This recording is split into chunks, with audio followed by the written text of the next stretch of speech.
Bahaya internet Encik Farhan. Um, Kalau kita nak proceed, someone need to share domain. Dia tak ada domain.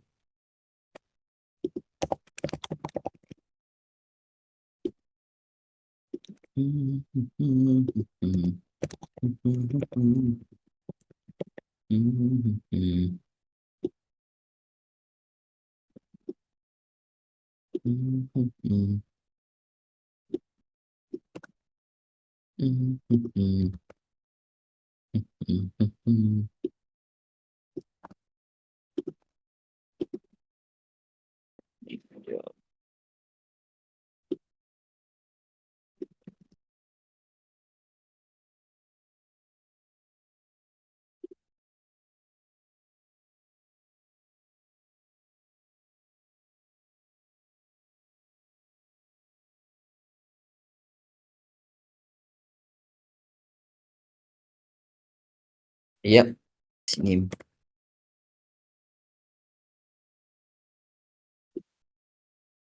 Tak salah, tak salah.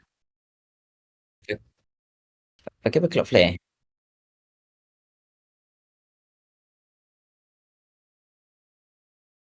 Tak, yang yang manage sekarang.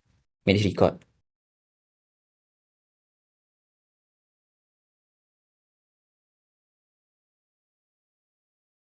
Hmm, website macam tu eh?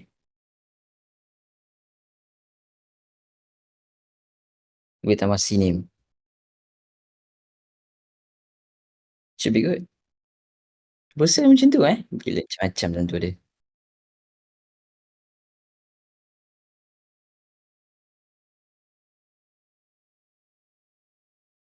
Ingat kan Vercel just to deploy front-end ke apa? Manage domain pun boleh. Betul ke? Wow.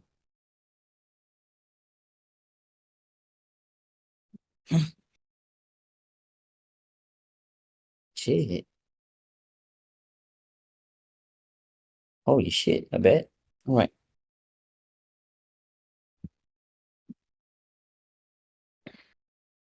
So today, how many people? 15. Not so many, from last time. They're gonna count. Alright. Do we need to wait or we just proceed? Alright. Welcome everyone. So today we're going to continue with last session. Last session we sangkut dekat mana? Kita berhenti dekat after we create EKS and then we do keep kata proxy, right? Just a quick recap.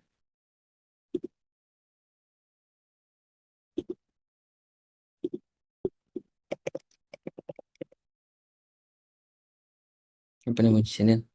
DevTalk. Any question? Just ask.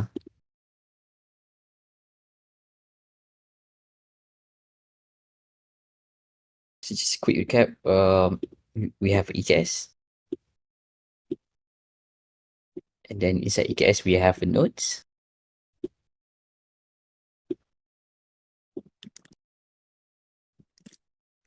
Right.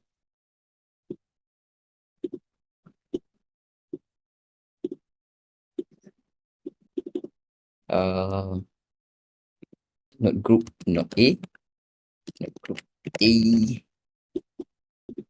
node group B, and then we have a namespace. So namespace is shared across all the entire Kubernetes cluster. But dalam Kubernetes, when you create Kubernetes, there's a default namespace called default. Right? So inside the namespace, we can have deployment, and then we can have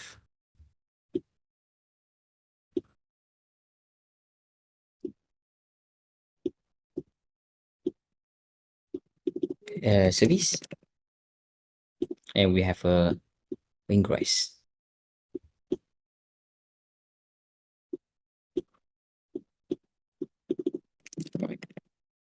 Again, my knowledge about Kubernetes is just a normal user. I've been using Kubernetes for almost 5 years, and my knowledge is just about how to deploy, um, how to scale. That's all. In terms of the deep of the Kubernetes, uh, IP tables and all those, I really don't. I don't know. Okay, I'm just a normal user. So today, when we talk about HTTPS ingress, right? So it means that we have people, and then we want to access to our PKS. When the user access from the internet, public internet. Let's say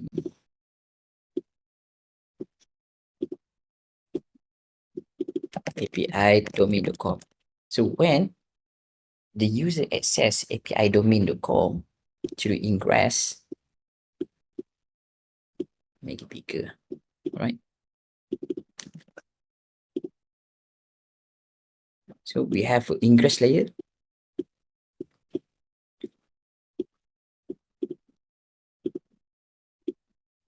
The ingress inside Kubernetes is to do the L4 load balancer, right? So when we request API domain.com, say HTTP, right? HTTP in built on top of L4. So L4, it might upgrade to L7, right? So what is L4? L4 is just a load balancer for TCP. L7 is a HTTP, means that it can read the data inside HTTP and then do some perform. You can check the IP address, you can check the headers, you can check which subdomain you want to go, um, which anything else that typical the API get able to provide, rate limiting. So all those, we have a load balancer that able to check this IP dalam satu saat dia dah request berapa kali kan. So if the API gateway found out this particular IP has been requested more than 3 times in a second, it can block the request. Right. So it means that that one is being protected by API gateway or load balancer. Um, Nginx rate limiting. So usually uh, in the Kubernetes environment, we have the commonly people use. We use Kong API gateway, and then we use ambassador. Ambassador. So this is the common people use industry to do API gateway, right? So the definition API gateway and the normal Nginx ingress, apa yang macam load balancer L4 server, yang buat macam Nginx, right? They just provide additional uh, additional apa dia panggil, additional extra steps lah. So they introduce not just to do load balance, you can do rate limiting, you can block robots based on the header, you can do some JWT on the fly. So all those engineers cannot perform. Okay, engineers boleh kot. Yeah.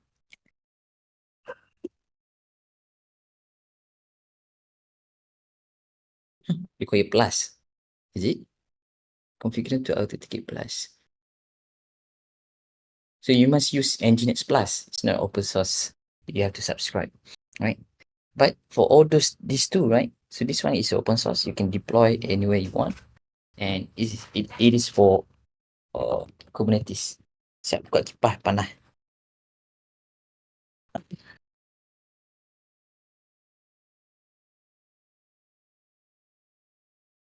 But for today, we just want to look into ingress Nginx. Jangan confuse dengan Nginx ingress dengan versus ingress Nginx.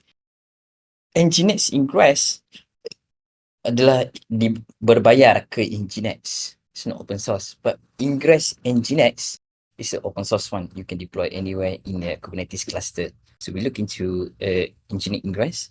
Nginx Ingress is just basic ingress that can do L4, L7, L4 to L7 load balancer. No rate limiting, all those. It's not API gateway. It's just to do load balance L7 based on the subdomain. And then some particular headers, some sort like that. And then when we request to the ingress, and then we have a service layer.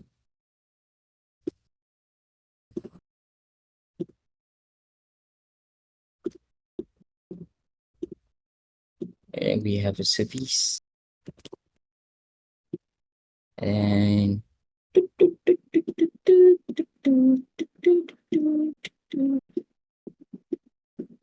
let's say this is our web app.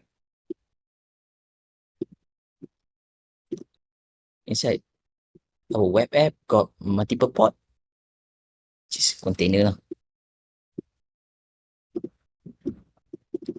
Port A, port B, and then this is our deployment web app. All right.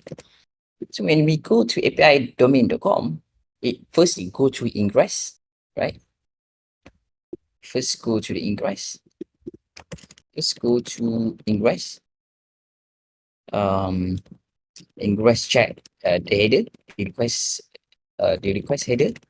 Mana dia nak pergi, right? Dia tengok, the subdomain is API. What's the record that we have for the ingress in our Kubernetes setting yang to route the API subdomain. Okay. And then dia cakap kita ada record talking about we have the record for the ingress api-domain.com, right? Who's going to represent api-domain.com? It's the service A. Let's say we have a service A. Service A supposedly behind the ingress for api-domain.com, right? Sorry. And then we have number 2. Service A is behind api-domain.com, right? And then number 3, sorry.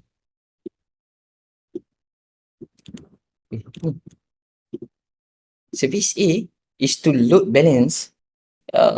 Service A supposed to load balance web app deployment, right? Deployment, right?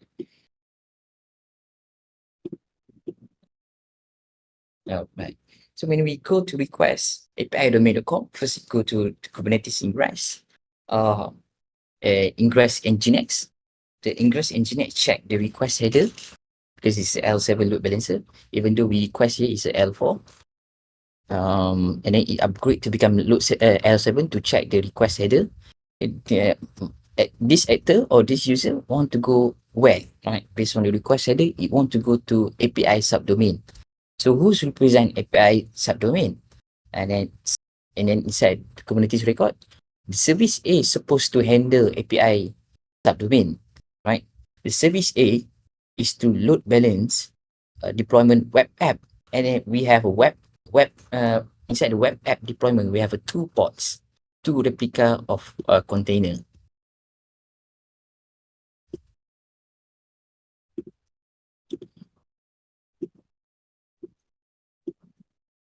Right. So here, the service A able to know which port A is busy or not because it can ping.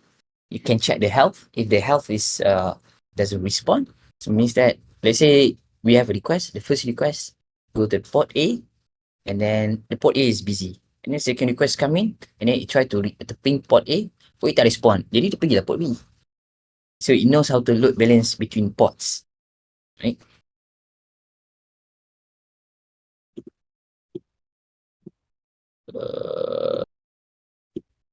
So this is external load balancer, internet facing load balancer.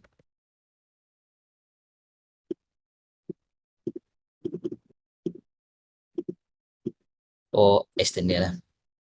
And here we have internal load balancer.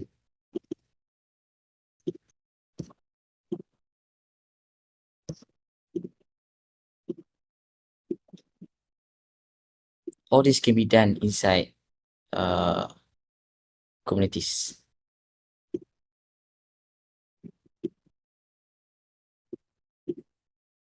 All right.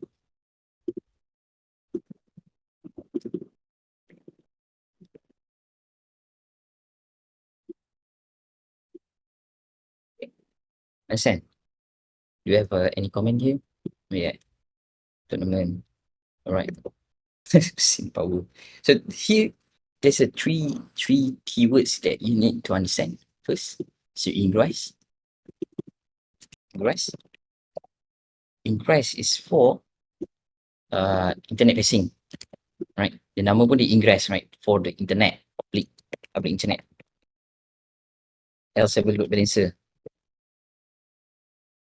Number two, we have to know the service. Kubernetes service. It's ingress and Kubernetes. Kubernetes. Kau tak nampak tulisan beritahu? Sebab saya boleh rakam 720 pixel je. Saya zoom kot. Alright. Kubernetes service itu load balance deployment. 3. Kubernetes deployment.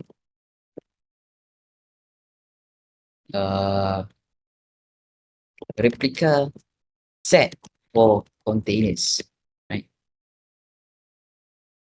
So if we look at this, right, even we have inside the web app deployment, we have 2 ports. So this port A, port B is identical port because sometimes we have to scale horizontally to catch up with the user request, right? Kalau tengah hari ke, right? So kita boleh scale, can serve. Sometimes dekat port A ni kita tak pakai async, right? Kita pakai sync. And then here kita ada database DB.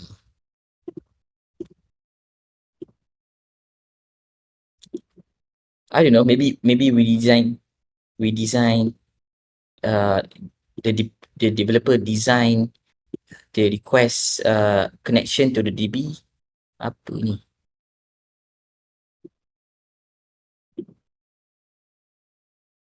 Tak boleh tembus. Kan boleh tak bagi. Kan kamu boleh. God damn.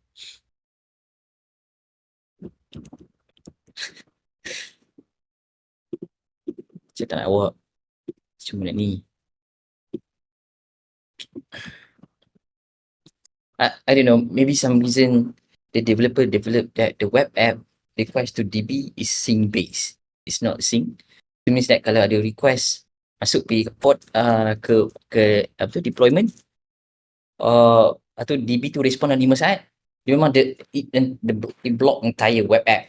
Maknanya kalau request coming in, dia tak respond lagi. Dia tunggu the DB infinitely. Let's say tak ada time out, they always wait infinitely, right? It's not a sync. The programmer design like that. Maknanya port itu memang sentiasa busy lah. Dia tunggu respon dari DB. So in that case, we have to scale the port B, and then the port B can accept another request kalau port A busy. In case, just example, the developer created a sync code, not a sync, right? 3 terms we need to understand: ingress, public internet, L7 load balancer, Kubernetes ingress, load balance deployment. It can a Kubernetes service to load balance the deployment. So the deployment is replica set for containers or pod. Right. So as we know, last time to define the replica, the size of pod inside the deployment is very easy. That's my infrastructure.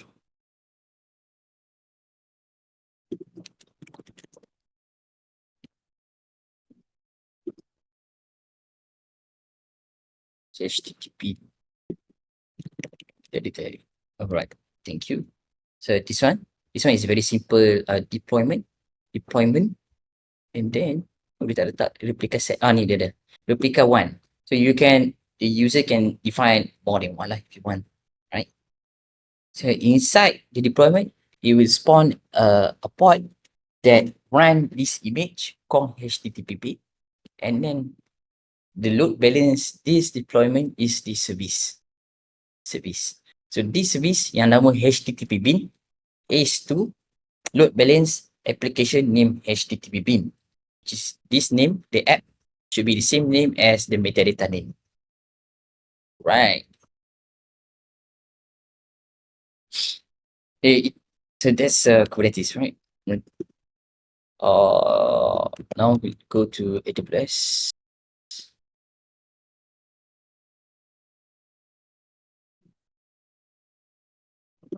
Saya seluruhnya. Okay, saya dah login. Again, EKS in Kubernetes in AWS is complicated. The reason why it's complicated because the IAM. Kalau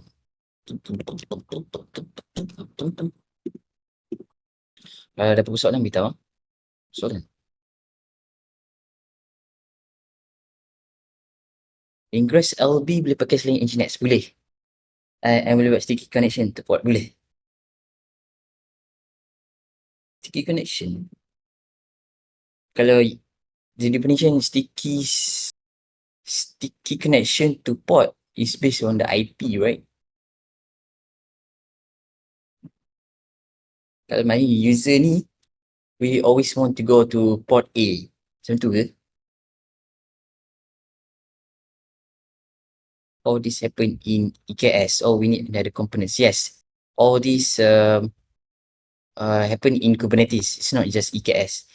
If file IF. IF stands for what? If.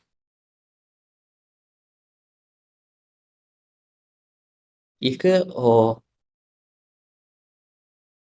internet facing. So in AWS we have VPC security.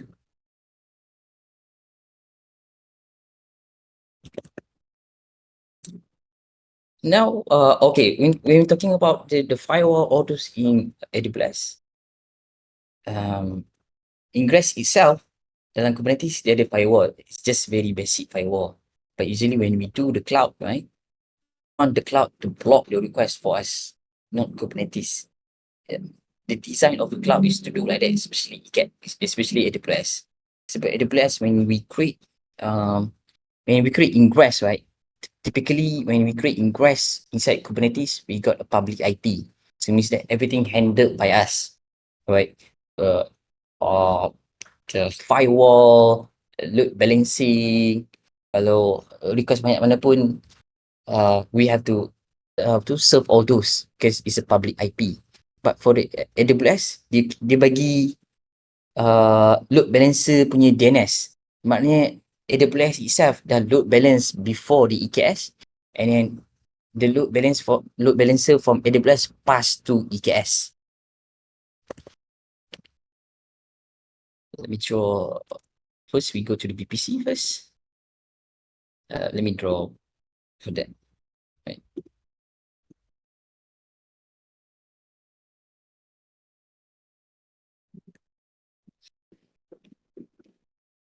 Just look, So we're going to use a default VPC. Okay. Saya pakai region mana? Oh, US East.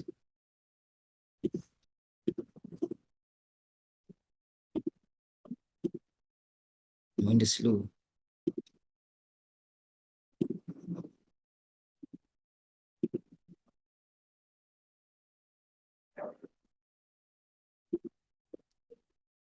AWS orang yang buat play macam ni.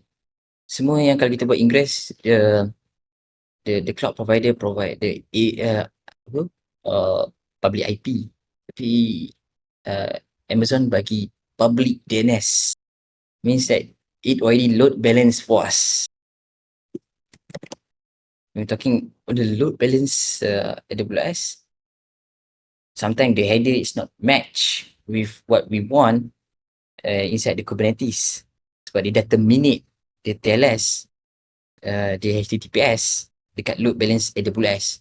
So it pass no longer tu it's no longer a TLS lah when we reach our Kubernetes. So again, later we come.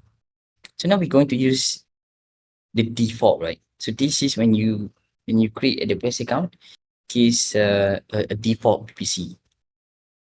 And here the default it gives us automatically 3 subnet. I think everything is a public subnet. Yes, public subnet. And then this route table, and then internet gateway. So this route table, if you look at the route table, this is the route table, the network inside our VPC. So if our port accessing other than this destination, means that it go to the internet. If requesting internet DNS, it go to a local network. Okay. So now we need to draw the network diagram if you want to know about the security of the network.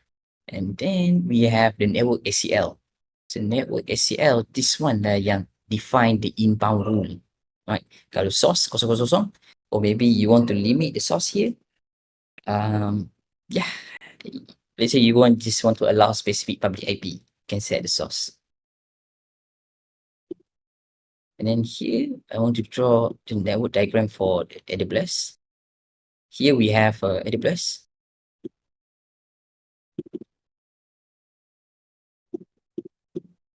It's good to know about the network diagram. Let's say if you want to work in a bigger company or the company that use AWS, and then that company store apa tu? User details macam IC, part of credit card, it has to go a specific, it has to cater some compliance from bank negara, right? Kalau bank negara, kalau dipakai AWS, the VPC must have 3 public, 3 private, right? And then all the ports should be inside the private. Same goes to DB, right? And then the point of public subnet is just for the net gateway to make sure that the private, the deployment inside private able to access internet using specific IPs.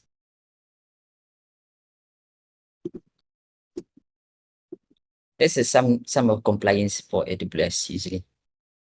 And then we have C.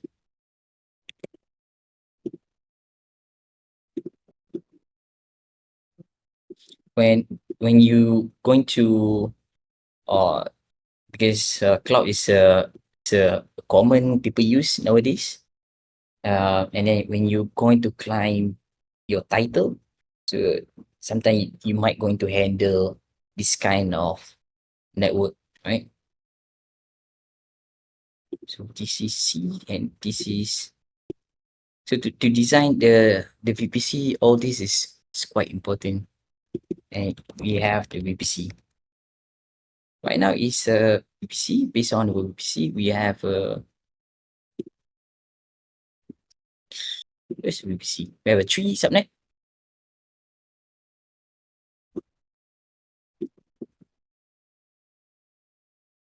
Oh,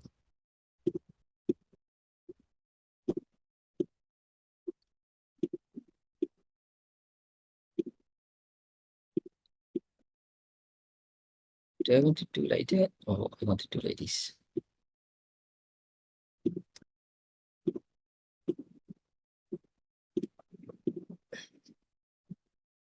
So this is the public subnet. Definition of public subnet and private subnet. When anything deployed, like EC2 deployed inside public subnet, you can get a public DNS. Means that the DNS attached to the instance is a public IP.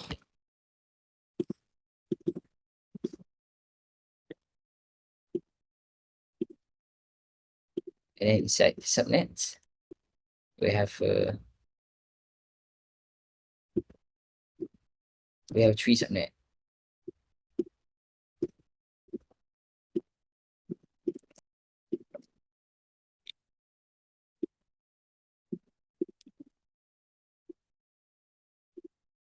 Subnet A. Oh, A. Yeah, A1E.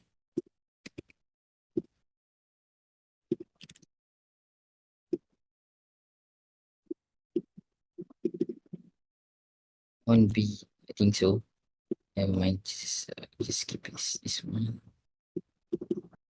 1C. And then here we have a route table. So route table is defined as that. And then we have internet gateway.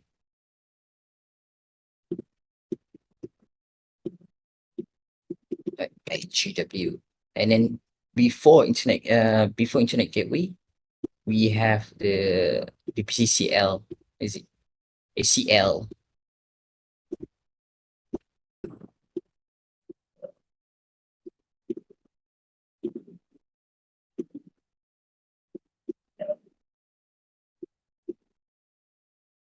Sorry, the ACL is here.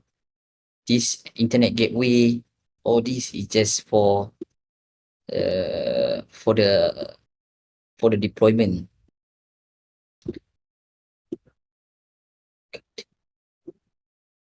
It's like this. The movement is like this, right? So this is ACL. So the movement of this to go inside into subnet, and we have when we create ingress in Kubernetes in AWS, you create NLB, network load balancer, to do like this. All right. Can I put here? Can. Right. And this one is here. All right.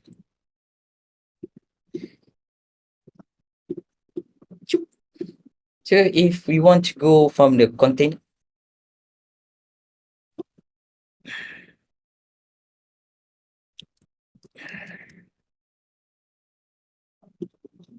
so from container, want to go to right. So from container to go to the internet, you go through like this. Container, sorry, the subnet, the deployment inside subnet goes to route table in internet gateway. So internet gateway, it depends on the public DNS, which IP range that AWS provide for us. But if the internet want to go through into subnet, first you go through security, and then network load balancer. This one created by us later, and then it go through our EKS. EKS deployed inside all these three public subnets, right? Biasa kalau set up subnet for EKS pakai rate CIDR range besar mana? Hmm. Kan kita ikut subnet ke?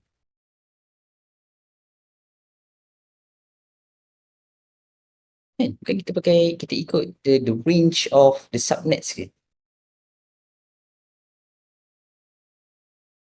Because the range is for specific subnet ada specific range lah.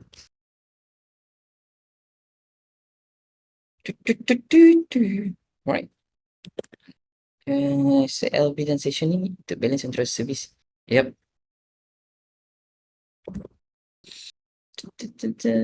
So now we create our EKS.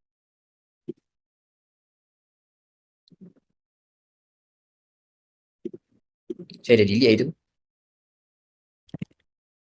Tak pasti 27, saya tak biasa. Control plane.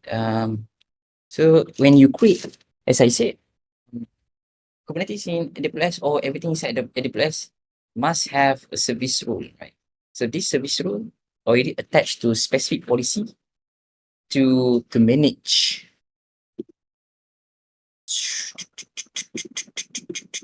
So we have when we're talking about Kubernetes, we have a control plane. Right now, what we want to deploy is the control plane. So this control plane attached to specific um uh service role to role, right? So this role must able to create C2 and networks represented by this role. Kalau tak nanti AWS throw error. Cakap this cluster tak cukup access to create EC2. Right? So why you need EC2? For the node groups. This the node group. Right. The node group is a physical group. It is a physical infra. It's a VM. Inside node group, it can have multiple VM. Right. So we can scale the node group to more than one VM. So if you look at the EKS control plane, IAM.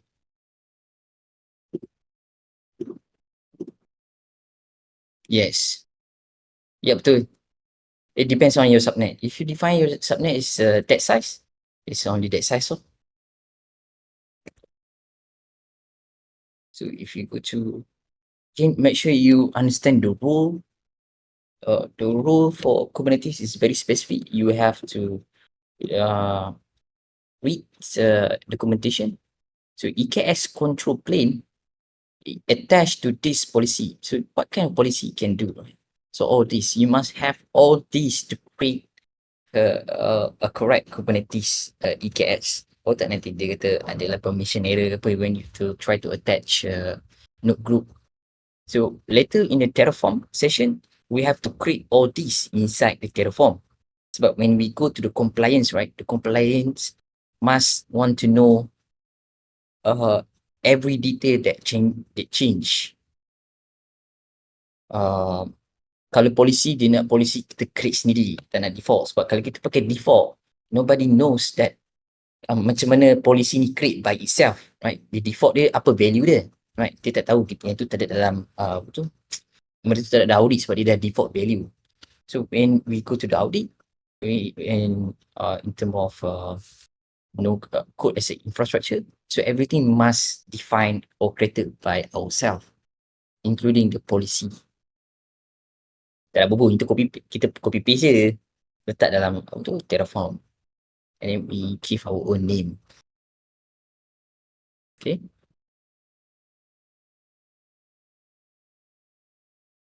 VPC is VPC default. Dia dah letak default all the public subnet.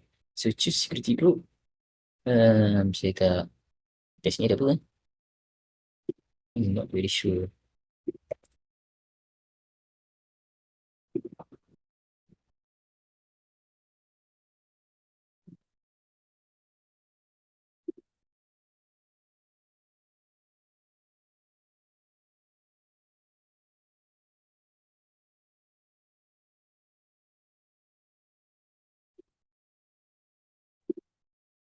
Tak ada apa.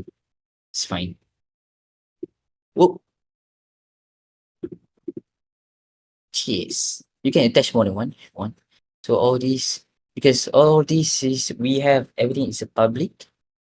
You can choose either public or public and private. If you do private, everything inside the control plane, including the control plane, everything is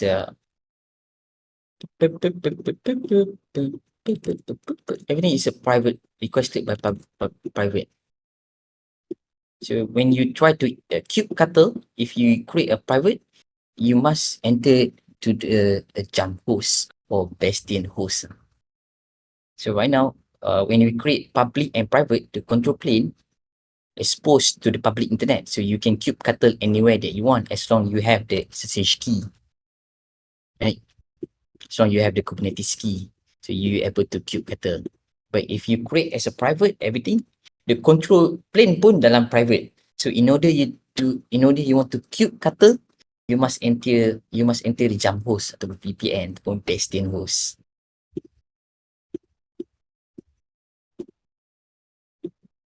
Public and private, definition is public and private.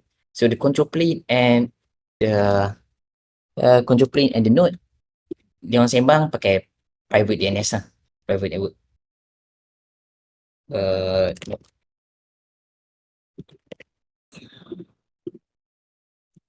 sebab itu macam kita dah spend masa banyak kan explain di Kubernetes, jadi tak sempat nak cover all this, apa yang dalam.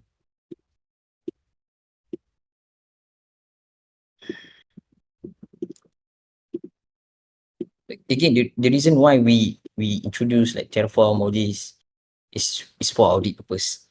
To read code is much more easier to read CloudTrail. Cuba buka CloudTrail, serabut gila. And then if you want to check, ayat polisi ni apa yang tukar kan? Oh, nak scroll polisi tu pun susah. But if you read Terraform, to read Git history is much more easier, right? And then the code of Terraform is very compressed already. Satu line berubah pun kita tahu, oh, polisi ni berubah. Right? It's very simple.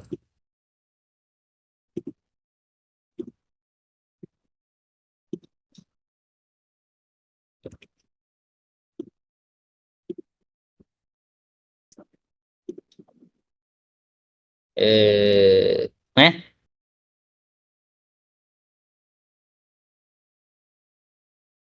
Eh,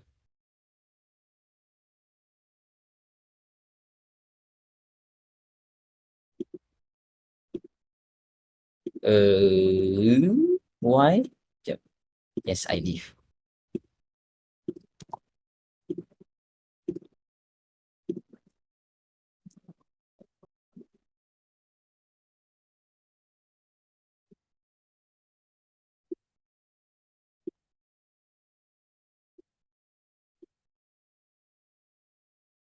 Aduh. Ni.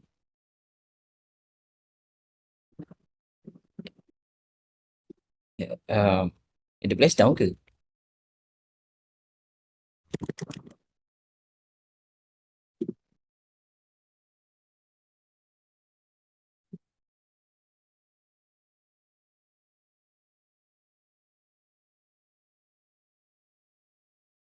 Saya try hard reset set. Oh, you suruh in balik, I guess. Right, test. Saya tak biasa dengan 27, saya tak tahu apa yang berubah.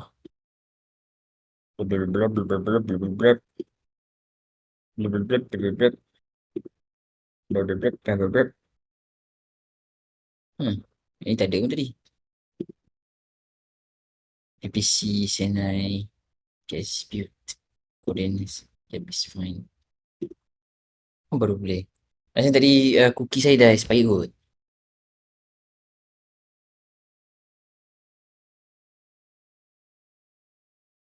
Tapi saya hard reset baru dia orang boleh. Ataupun dia orang ada perform deployment. Ada patch front end ke apa, jadi cookie tu dah tak match dengan apa yang ada kat belakang. Tunggu lah. Banyak masa sikit. So what we create right now is the control plane. This one, right? And we already attach role,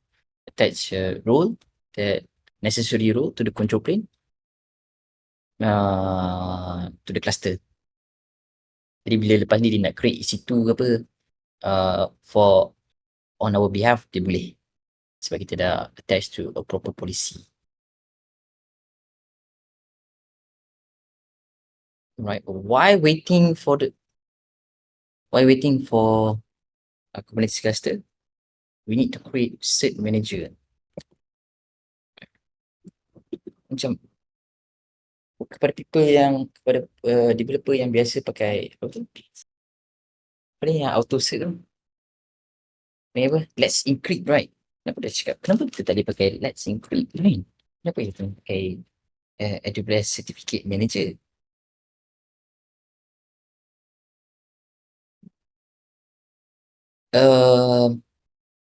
Siapa? Encik admin, nama apa? Encik Abbas. Saya nak create ni. Apa subdomain yang boleh bagi? Test class. Domain?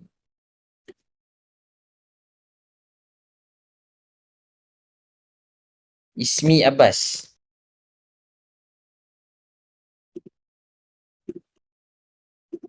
Like this ah.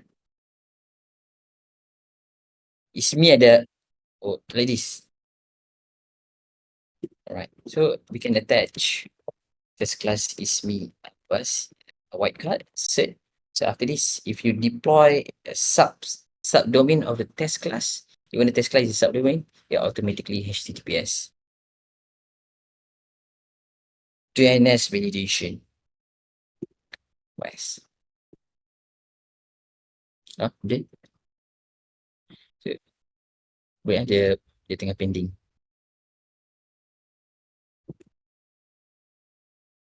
Alright, this one. CNAME.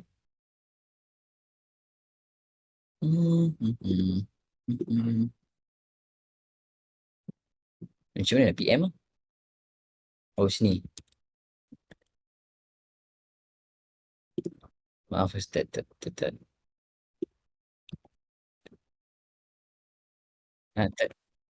Kita dekat satu lagi. Kita dekat satu lagi. CNAME. Pointed to this enterprise. And the other one.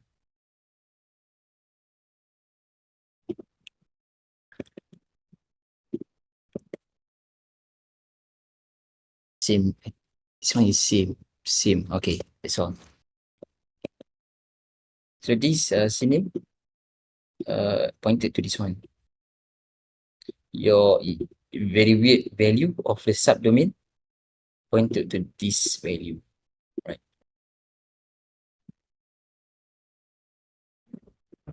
This one is same.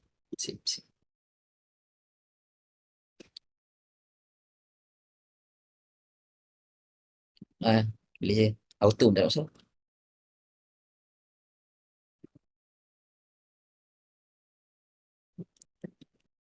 So later saya delete, jangan risau.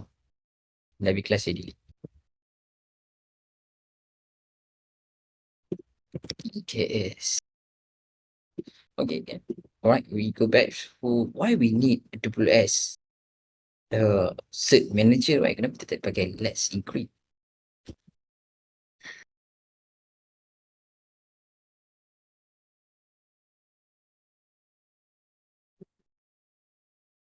Boleh encrypt. Now we have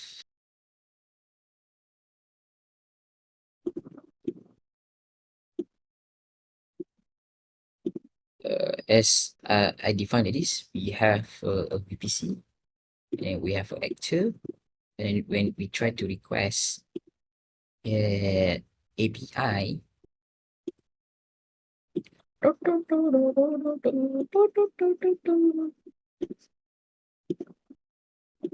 API domain.com must go through AWS load balancer. NLB, network load balancer. Right. This network load balancer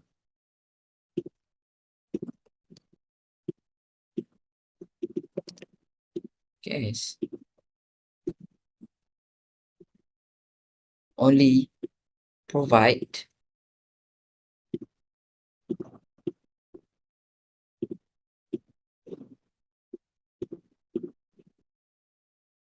internet facing is pointed to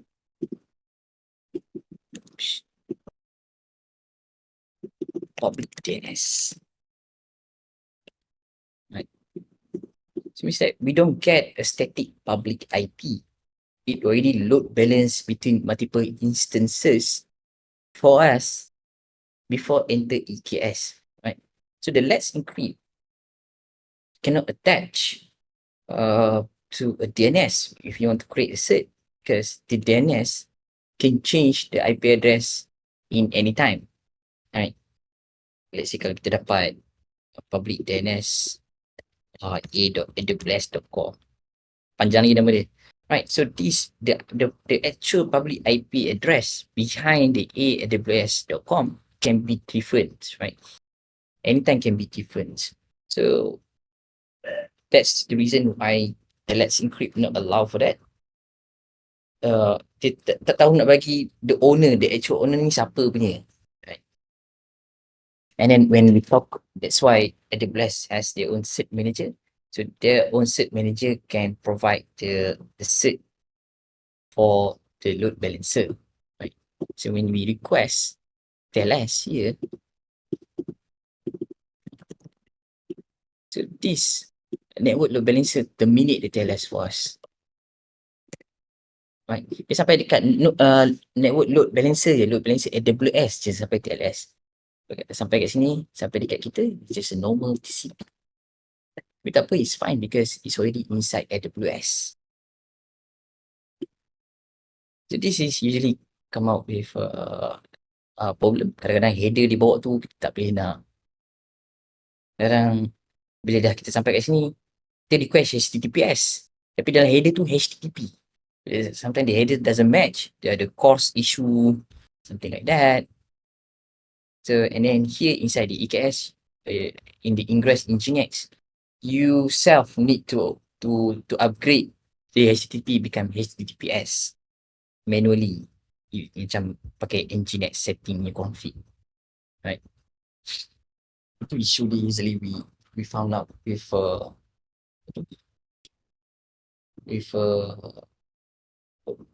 AWS load balancer. Okay, what we request when we go to HTTPS load balancer, api-domain.com, requested as a TLS 443 sampai dekat, and then that 443 going to access is pointed to a.aws.com public DNS defined by AWS network load balancer, and then this TLS and this attached to AWS cert manager ACM, right? Attached to ACM, right? Dia sampai dekat network load balancer, dia terminate the TLS for us because dia sampai situ je, right? We doesn't control the cert. Kalau macam kita pakai Let's Encrypt run inside our instance, macam EC2 ke, if you attach EC2 to elastic IP ke, so you can create your own Let's Encrypt because the Let's Encrypt is inside, the set of Let's Encrypt is inside the Nginx, inside our EC2, right? So it means that we have the cert, but right now we don't have the cert. The cert is belong to AWS. Sampai situ lah. Network load balancer punya AWS. Lepas tu, dia pass kat kita TCP. Okay, yes. Alright.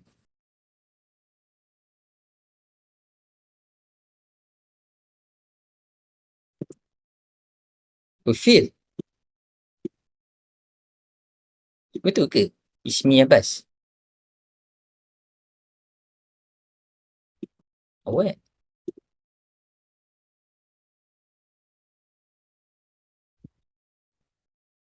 Sekejap. Kena buat balik maksudnya. Jadi plus begitu. Kalau fail kan, kena delete dulu.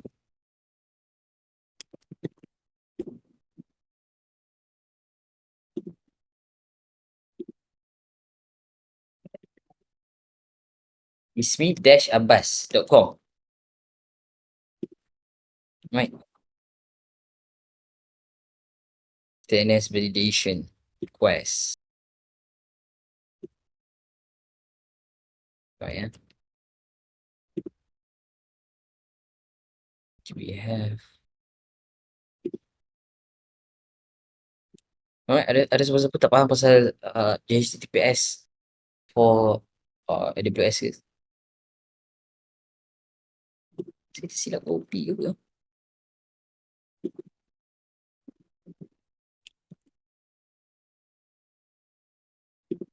Pointed to, saya tak pasti Vercel tu betul. Buat macam mana?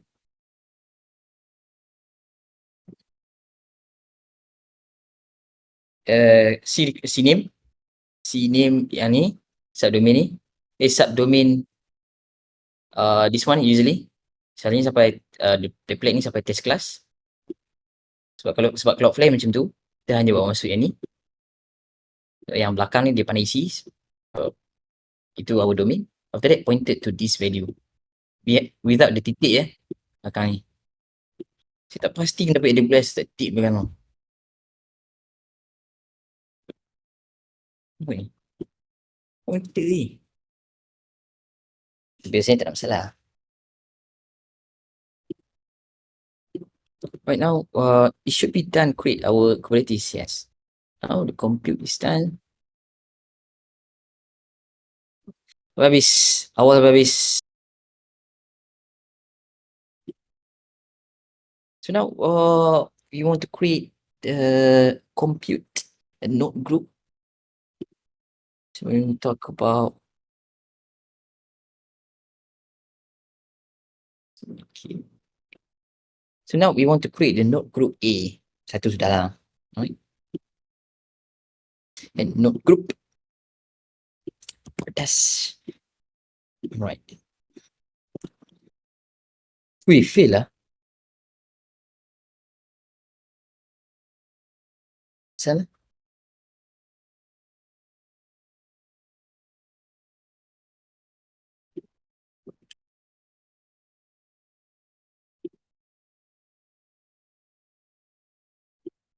Tak ada. Dia pun dah fail sebenarnya.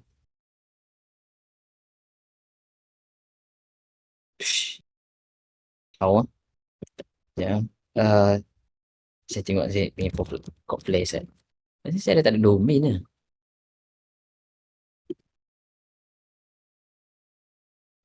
Saya tak sambung bayar. Dia tak pakai kan. Nak mana setahun RM80. Oh, pasal ingat. Jom.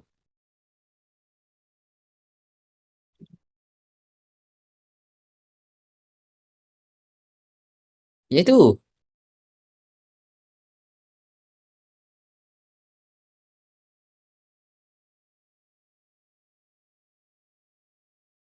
Betul.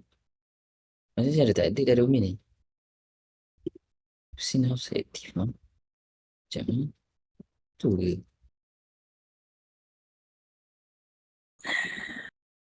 Test pointed tu kalau saya test si name. Sebab saya tak sambung bayar lah.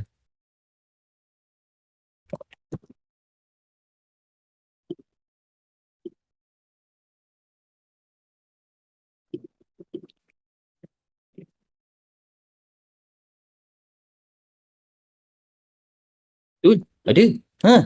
Boleh pakai Not bad. Serius, saya dah tak sambung bayar sebulan lah. Saya dia dah hantar email banyak kali lah. Alright. Saya sambung saya.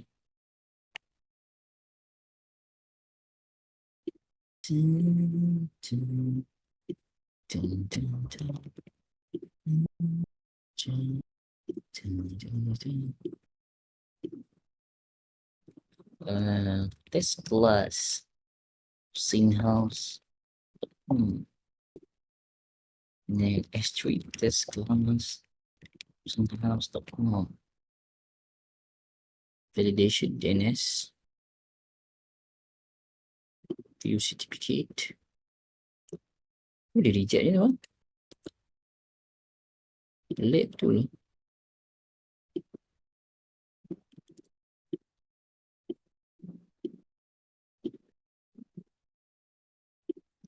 Right, nampak ni. Okay, test class. Usinow.com. Cloudflare macam ni. Kita kena enter subdomain.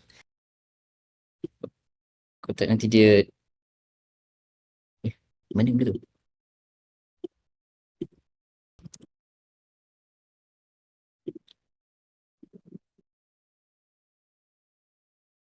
So when we try to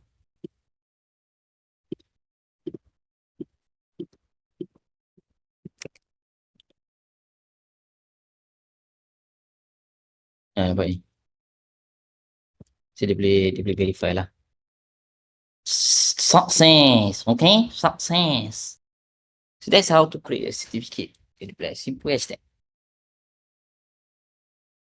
AWS pun ada apa tu? Apa tu? Report. Product 53. Kalau kau nak pakai lah. you have to attach to your domain. So now I want to create what the node group.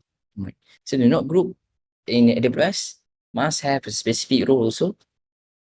So this role, if you look at our IAM. So the reason why I always mention the role policy, because all this is very important. Satu is we need what this cluster able to do. We don't want to attach unnecessary policy to the role. Tiba-tiba node ni IAM role dia boleh create Postgres semua tu kan, macam dia tak perlu. Even tu memang tak siapa boleh pakai. The role is just for the AWS service punya representation. That is unnecessary. Right, kalau pergi kerja dekat big company nanti yang very tekankan, very concern so much about IAM security. Nanti dia mention kenapa node IAM punya role boleh attach pergi to another something else policy yang doesn't make sense, right? Nanti nak kena menjawab pula satu hal. So this role kita dah create last time, it must attach to these three policy. Kalau tak mau, kalau nak letak satu polisi pun boleh. You just copy lah. Kita tak boleh read as a, so the EC2 container registry read only. So this is for ECR. It able to read entire ECR. If you want to leave it, you just change to the star to specific prefix apa, depends on you. Specific name ke, it depends on you. Right? Yeah, EKSCNI is this one is to create a network to communicate between EC2 and the control plane. And this is the worker node policy. This one is to create the volume. Inside Kubernetes, we have a stateful. So the stateful is like a deployment, but attached to a remote volume. So it can persist the data. But because as you know, in Kubernetes, where's our diagram again? The port here, kalau port mati, let's say you save into /temp, right? Let's say port mati, /temp tu hilang lah. Once restart, the data is gone. But if you attach the port into external disk, a network disk, it can persist your /temp or any folder that you want lah, right? So that's why it needs those access. Kalau tak mahu tak apa. Kalau let's say you don't want, let's say you create EKS and then bagi kat user kan, bagi kat anak buah ke apa, junior, and then you don't want junior to create stateful ataupun create attach the port able to attach to network storage, you just remove the volumes, anything related to volumes. Sebab bila nanti dia create stateful, dia nak create the volume, dia nak try attach, nanti Kubernetes throw error lah, tak boleh nak create. Simple as that. Alright.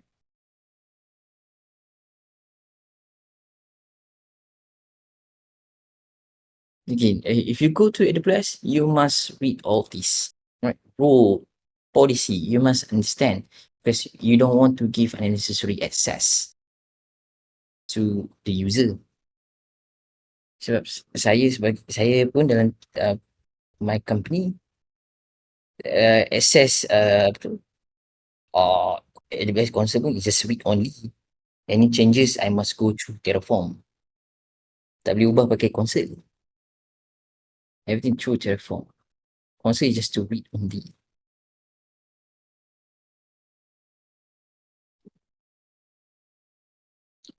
So company yang apa tu, and then payment pun company lah yang pegang. And then the company just provide the AWS account for us. Right, next. And then to make it cheap, use Spot. Spot is cheap, right? So this is definition of the size of the node. If you go to here, where is the node group here? So inside the node group we can define the size of VM that we want, right? Jadi, kalau we have more than two, we have more than one, means that the port tu can scale more than banyak scale, boleh spawn banyak lagi ports lah, right? This one, tak ada duit. Ini personal account should be few cent. 1 jam EKS, the control node is 10 dolar. 10 sen dolar. 0.1 dolar setiap sejam.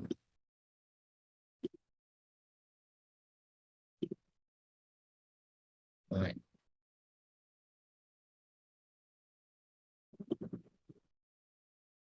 Uh, oh, macam mana nak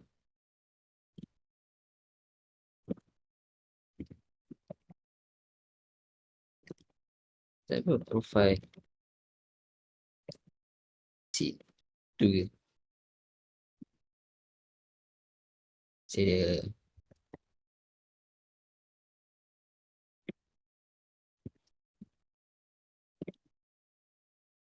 si tu. Saya sendiri tak boleh baca S3. Ya betul. Ni kau mana saya pakai? Role mana saya bagi ni?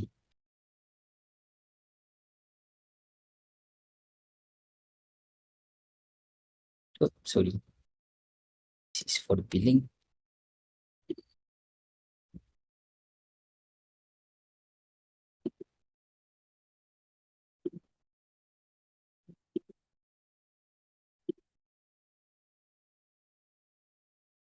HAWGS.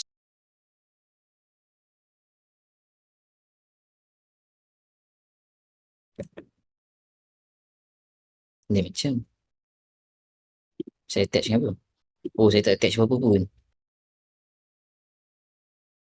Oh, it's fine, it's fine.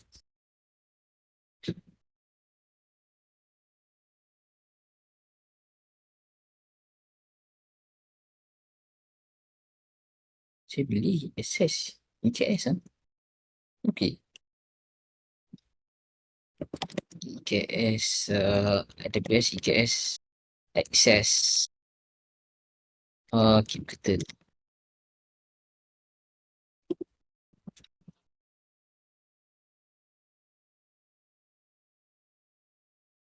Saya tak nak pakai EKS CTS, saya tak install.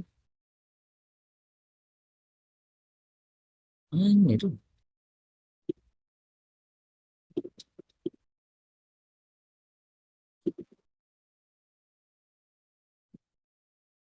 Bukan ni. Bukan.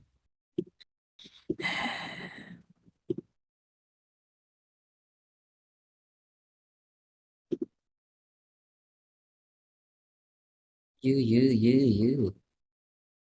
Weh, siapa download macam ni boleh pakai AWS CLI pun.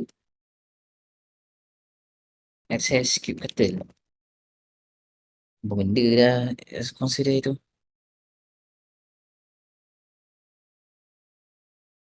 Configure.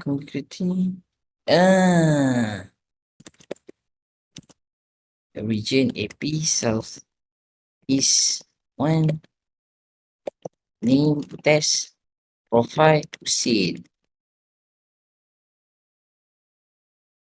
Macam mana itu boleh saya tak ubah apa-apa pun. Tu yang pelik tak? Memang permission user ni tak ada apa-apa. Sekejap, saya ada warning.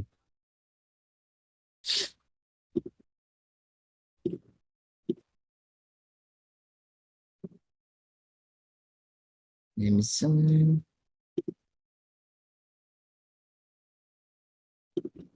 Kita create polisi sendiri lah.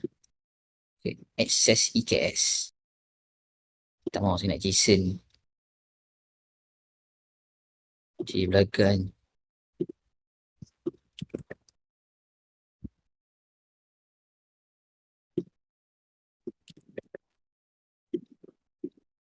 Oh, Oh, mine, I just use the template lah. KS.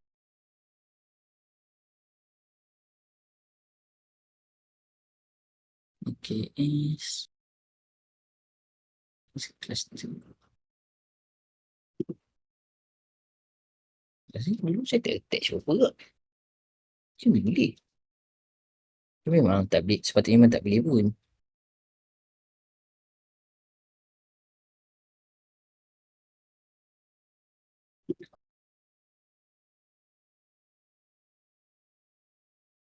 Administrator access. Ada apa? Wow. Tak ada specific just for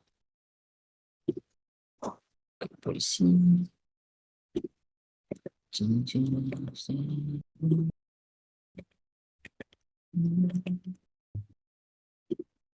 Wait, what is it? So EKS describe cluster.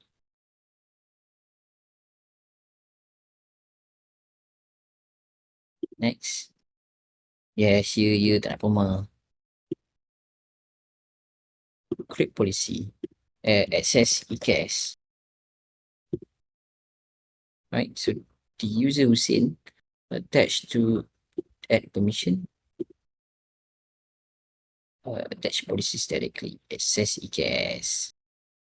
Next. Yeah. Right. Apa lagi yang tak cukup? Saya dah tambah. Ambil masa sikit lah. Access EKS describe cluster.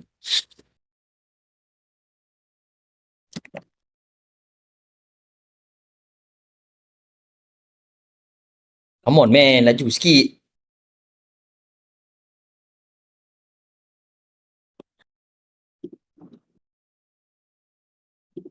Nanti attach juga tu admin ni.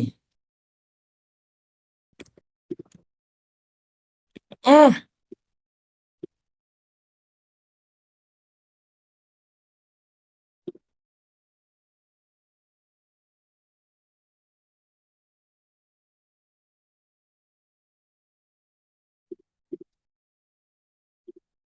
Don't follow this step. Do not give admin to normal user. Create a specific policy, okay? Group. God damn, why you so slow? Profile Hussein. Tulis. JWS. Last use 7 minutes ago. Yes. Last use service S3.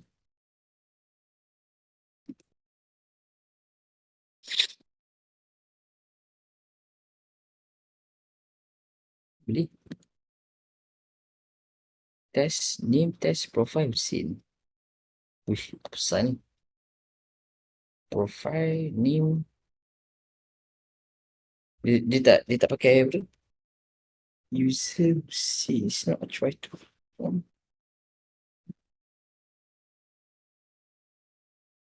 Dia tak pakai profile ni. Ni bukan IM saya ni. 5209.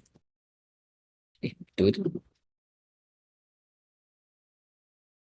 AP South East.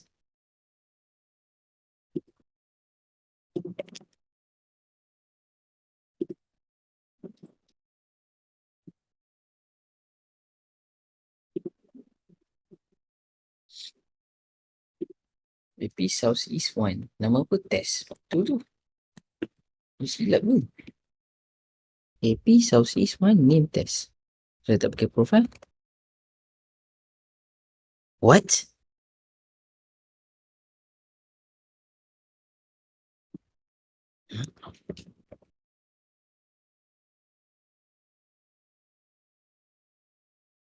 Orang ni siapa?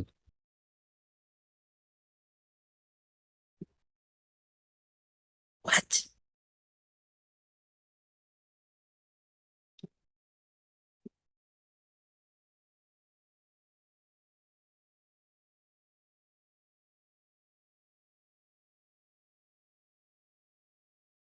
JWGS. Hah? Siapa ni? Macam mana describe?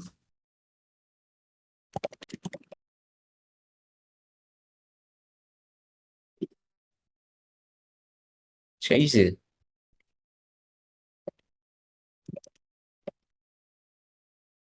Ha.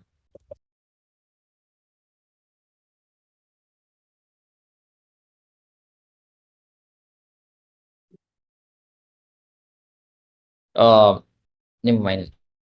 I'm not sure who's access key mana tu. Ah, when I try to give, oh, boleh letak profile Husin tak boleh. Oh, dia ambil masa sikit, which is make sense. Kalau kita buang the permission, permission to access, lama gila dia nak reflect. Kata get all, lol. Yeah, must log into the server of unauthorized.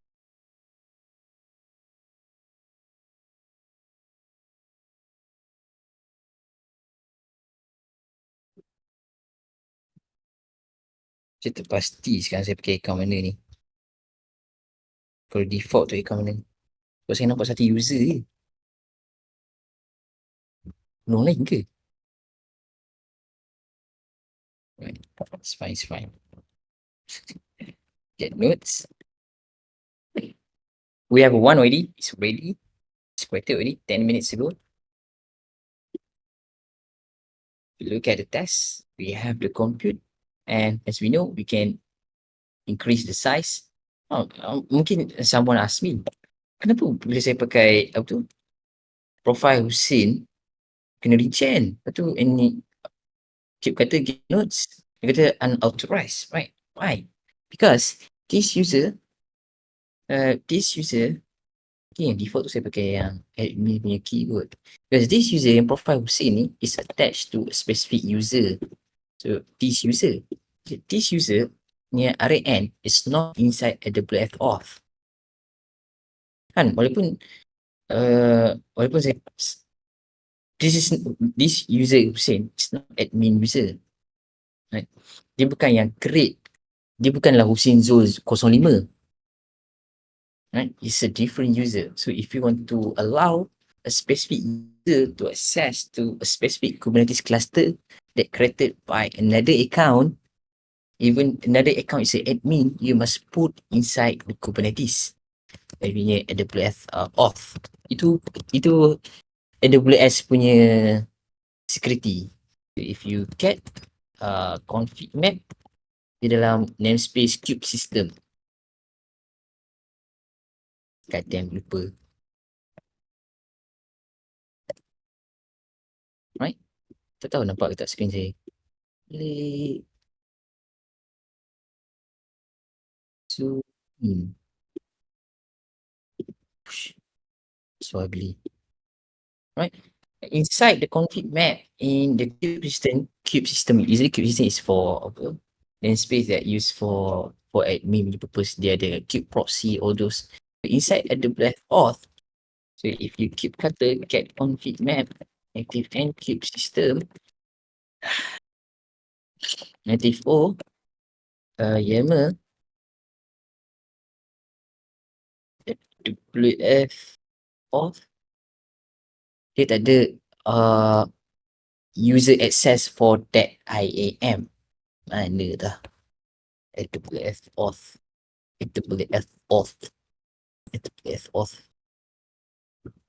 memang keras sikit. AWS memang macam ni. Okay, do not try to edit AWS auth kalau yang macam tak faham. Map role ni kan, once you edit this one and then you save the config map, mess up. Tak nak create lah. Unless you know how to edit back lah the AWS auth. Nampaknya dia map rows the group here, this I am able to create this group. Must inside that group. Kalau tak nanti RN tu tak nak create apa tu? Node group. Apa ni tadi example untuk user ke? Edit config map. Map user.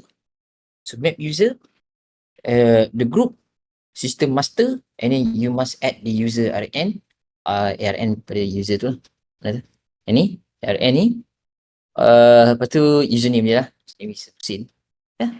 So let's save the config map AWS Health and the user should be able to access. Right. God damn. AWS macam tu. Policy dia satu hal, the role dia satu hal. Alright.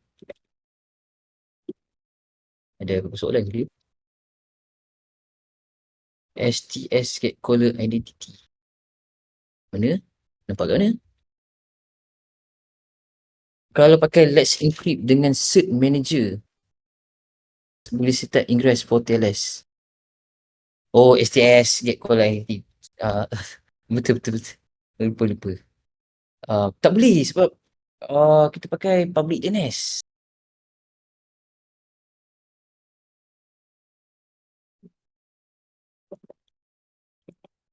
Saya kalau kita dapat public IP, most of the cloud macam Azure, apa tu? Azure, GCP, DigitalOcean, when you create the ingress, Kubernetes ingress, you will get a public IP. So when we have a public IP, you can use Let's Encrypt, right? Which is usually people use Cert Manager. The Cert Manager, inside the Cert Manager has a Let's Encrypt. This one is for Kubernetes. But without the Kubernetes, usually people just use Let's Encrypt attached to Nginx. Generate the cert to Nginx run. As I said, the Let's Encrypt doesn't allow to use CNAME. So but the CNAME can be pointed to a different A record anytime.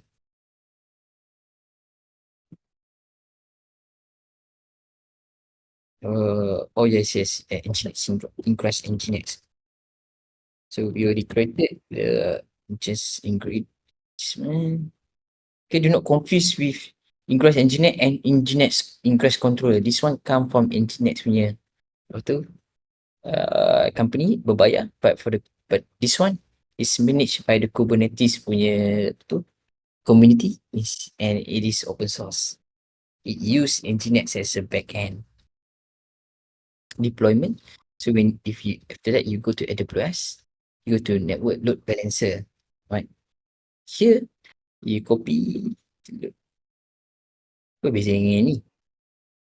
I think sama je kot. Yep, should be same. Later we check first. This one is what? Which?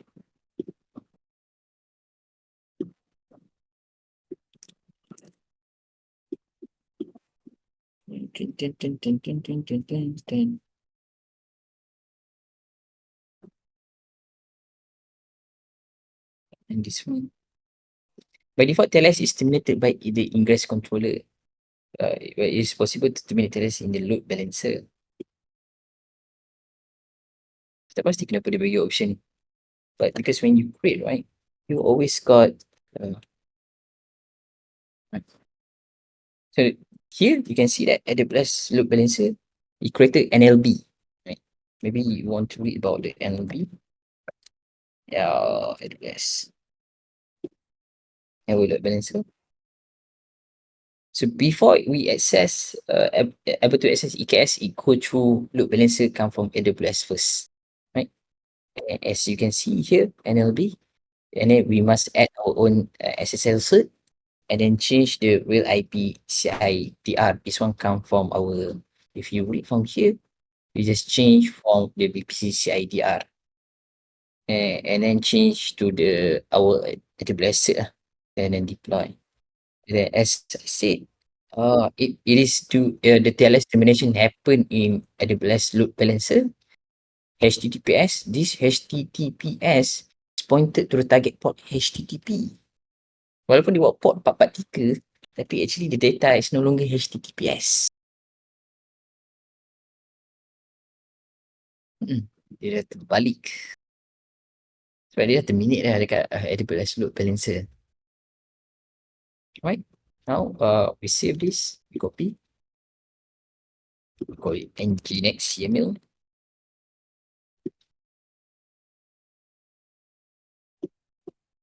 Confusing ah? AWS confusing. AWS is very confusing. Where's our cert? This one apa? Oh, diagram. So go to your certificate manager, this one, and copy your ARN around here, right? And then we must replace the VPC CIDR range. Go to VPC. If you use default, the default is there 172 something. This range. Alright. So now we can deploy.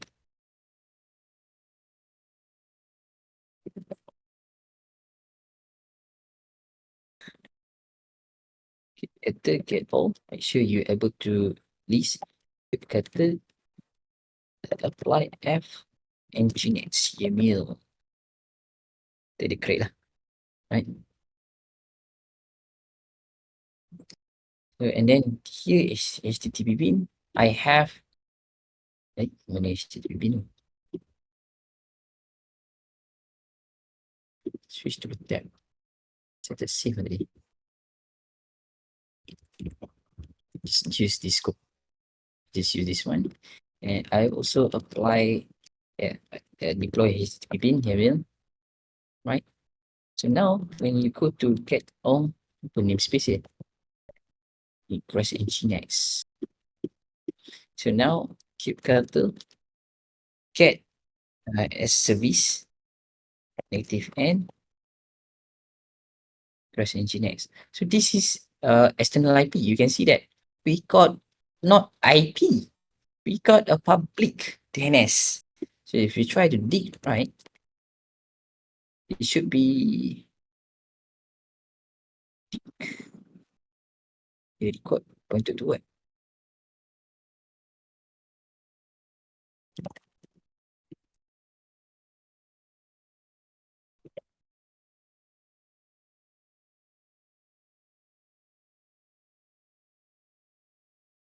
So if you go to situ, lambat ni.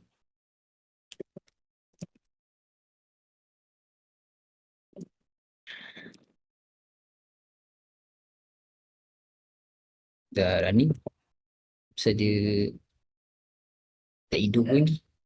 Ini kita punya load balancer should have here. Oh, sorry.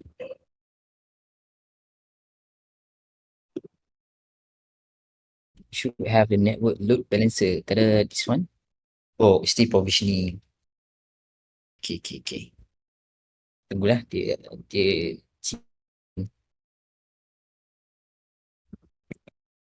pelik sikit. Because usually we got a public IP. Because that's the point of the ingress. Sebab ingress itself can manage the traffic by yalah sebab AWS pun dia buat network load balancer is L4. Lepas tu kita buat sekali lagi L4. Which is redundant lah. Right? Tapi nak buat macam mana? You want to use AWS, you have to follow the AWS style.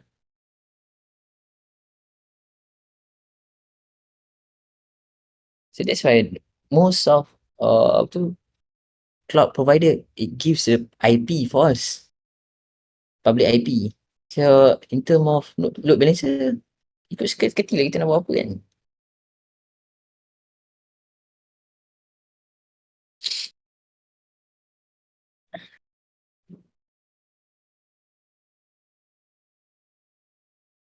Apa ya?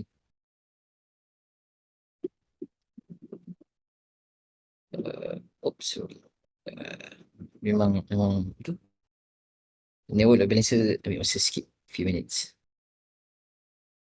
So this, if you look at the definition of the load balancer, is inside the VPC. They auto create based on the how to EKS punya VPC, which VPC attached to EKS, and then the zone should be all the public subnet. After that, you can see that TLS is pointed to this apa tu? Kubernetes lah. Nampaknya. All right, it's active. When we got active, it should be to dig, right? So this is a public IP. If you try to so if you try to telnet, you should able to access. It said the port is open to the public. I access from the public internet. Right, understand? So now we already deployed the HTTP. Kata, I think I already apply. Kata get on HTTP bin. Now I want to expose HTTP bin to the public, right? Using the genus ingress. Kubernetes ingress. Cannot remember the template. Then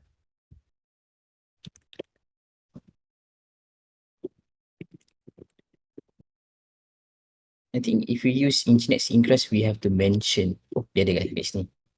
Right. You write target money. Ingress. Ingress class ni. Ini 1.27 Dia beza.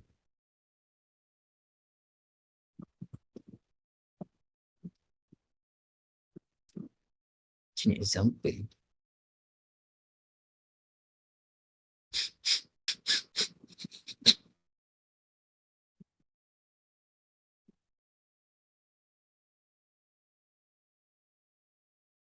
Ni kena letak ingress Nginx ke apa dia?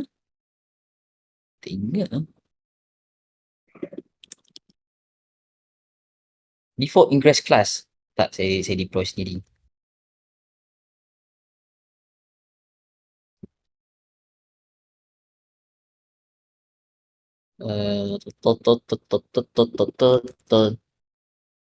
Kita tu get ingress class. Kita ada Nginx. Right? So I want to put at the slash, and then the service name kita letak HTTP bin. As I said, ni in the graph, in the diagram here, the ingress must serve a service, and the service is serve deployment, right? So the service HTTP bin is to load balance the ports inside the deployment. Port 8000.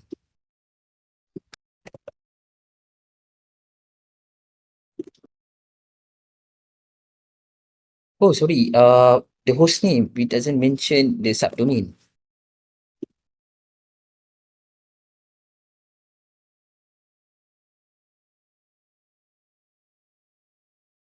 How to mention subdomain? Saya ada copy host. Copy rules host HTTP.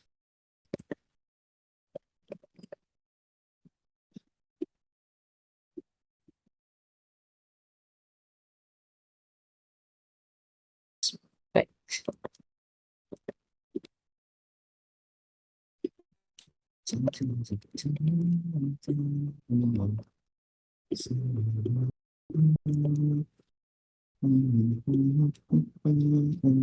And before that, tadi kita pergi test class.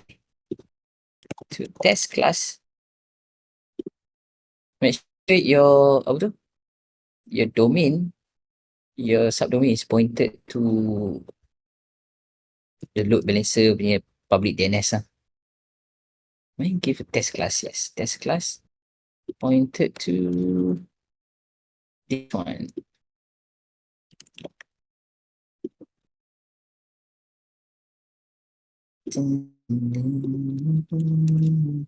You cannot use proxy.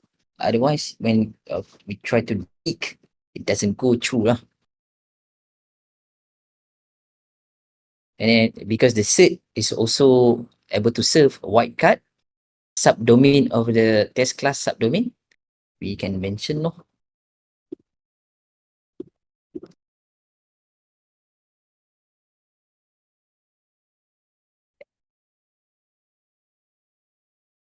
Yes. Right. So when we go to the test class, changehouse.com, memang tak ada apa-apa lagi lah. Sebab kita tak deploy apa-apa pun on the test class, right? But it's already Nginx, means that we deploy, able to serve a public internet.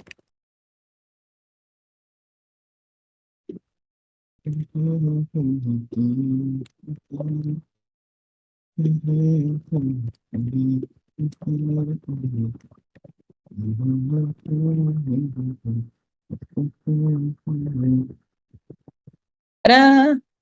Done. So if you look at the cert, it's a AWS cert lah. Right. AWS cert auto renew, so don't worry. So dia bagi kita setahun.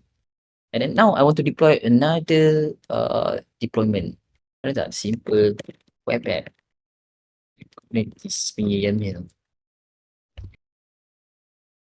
This one the YAML. Please. Nginx. Nginx, behind Nginx ah. Kita ada simple HTTP simple apa tu? PHP.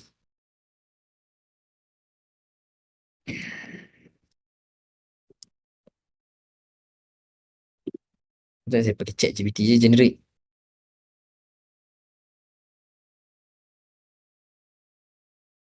PHP service. This is service. I want the deployment. God damn. Tadi yang simple je. Ada Node.js yang simple tak? Simple Node.js. Kubernetes deployment.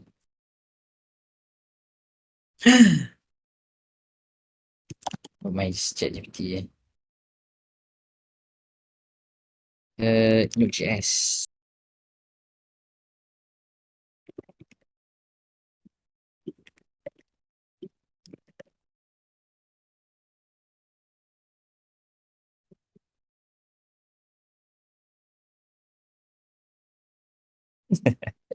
Mana saya ada saya tak ada image masalahnya.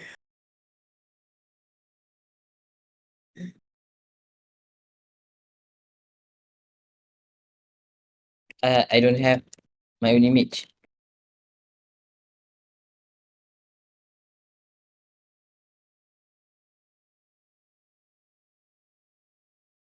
Can use lah. Kalau yang ni run dia pakai memang terus dia ada web app ke apa?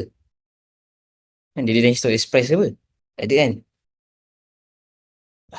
But essentially, let's say we have another web app and then I want to serve to another ingress.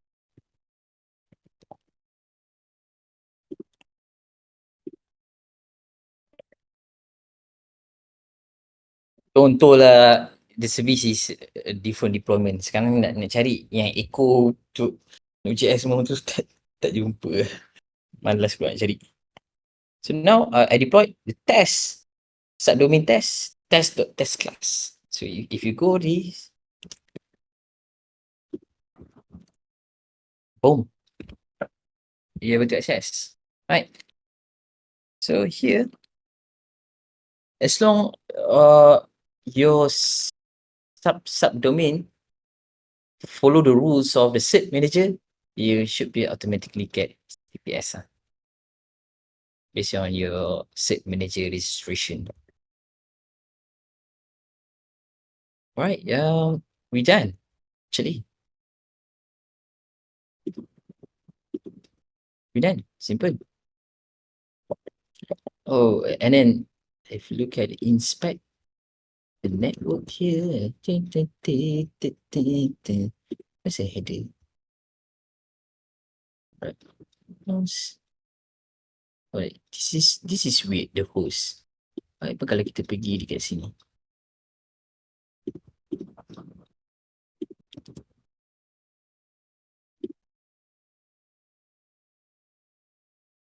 Dia ada scheme HTTPS. Usually if you go to the actual HTTPS, dia ada scheme HTTPS. But this one, because the HTTPS is terminate at AWS level, So if you look at the header, right, dia tak ada HTTPS. AWS buang. Itu masalah dia. Susah tu nak bagi stick. So you have to manually define the scheme by yourself. Dekat tu Ingress Nginx. But some of maybe if you try to deploy some open source punya tu UI ke, kalau tak nanti kalau tak ada scheme tu dia kata apa tu cross origin issue something like that. Itu isu dia dengan AWS punya tu TLS termination. As I stated in the diagram, the this one, and we request to API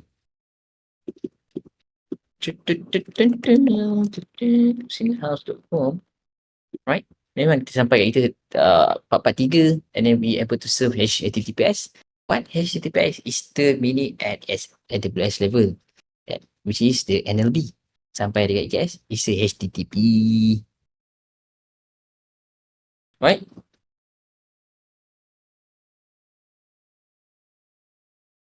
Faham? Alright, we done. Correct. Yep. Any question? Can ask.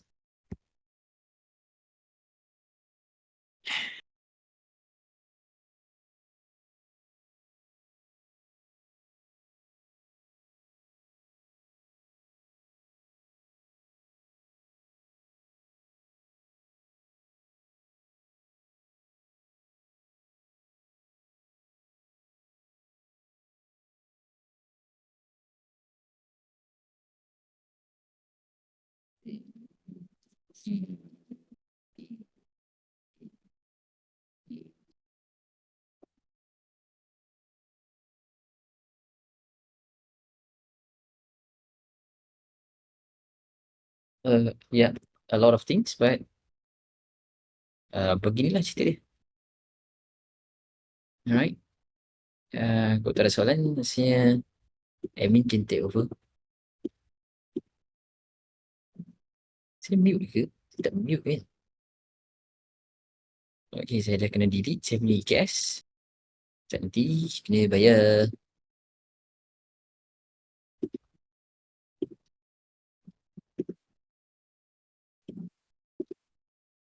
Tak ada, tak sempat malam ni. Gila meletup. Ada. So the Terraform going to Terraform all these using code. The concept is just to look what we done in the Terraform. We don't touch anything inside the console. It's just for the read.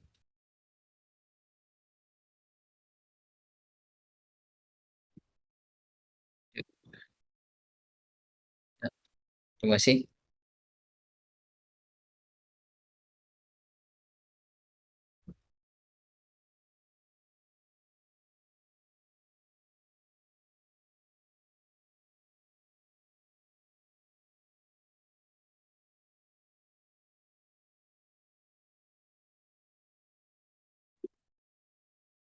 Kau tak really ada orang guna.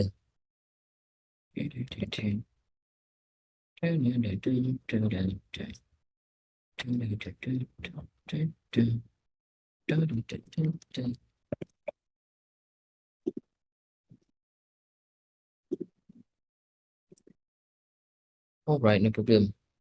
Nasib baik domain saya boleh pakai. Saya dah tak bayar sebulan. Dia tak block lagi. Pelik tu.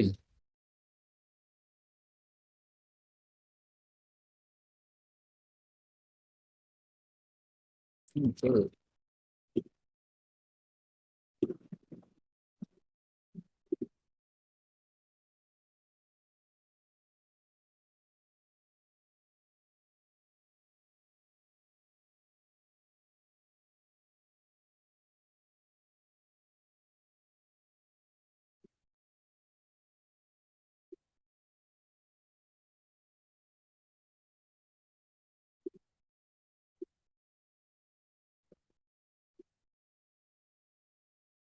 Alright. Alright, bye.